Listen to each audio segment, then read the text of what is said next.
I already mentioned that this is something that's co-created. Everyone is active. And again, there are many ways to do that. But it's not a case where, okay, you as the congregation are going to watch us do this.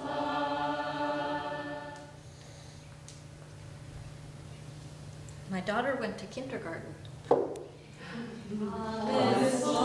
At the same time, I also want to explicitly state something I mentioned in Keith's workshop, which is that it doesn't mean that intergenerational sometimes means that the kids kind of come up and perform. And that's not what I'm talking about either. Everyone participates at the same level, from their own comfort level. Okay, I because of experiences I've had, I would never, ever go out into the congregation and say, oh, come on up and you're going to be in our story now. That gives them no room to provide consent or to be comfortable where they are.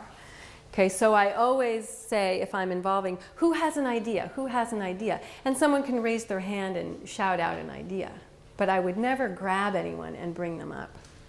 Something that is a challenge sometimes to incorporate into this spirited worship is acknowledging pastoral needs. It's hard when you're using a story and they're children and you're trying to be playful, when you know that someone in the congregation starts their chemotherapy tomorrow and their heart is breaking and they're terrified that their life will end in the next year.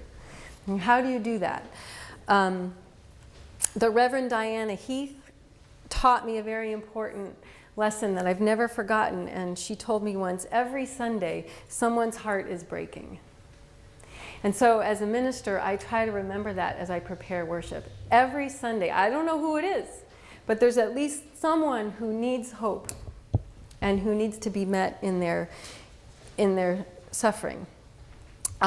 So how to balance that with a sense of playfulness and gentle humor?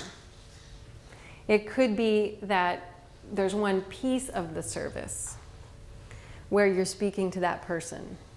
You know, it could be that your silent, moving meditation is about filling the places that need to be filled, healing the places that feel cracked and broken. Okay, filling the cold places with the warm love of the holy.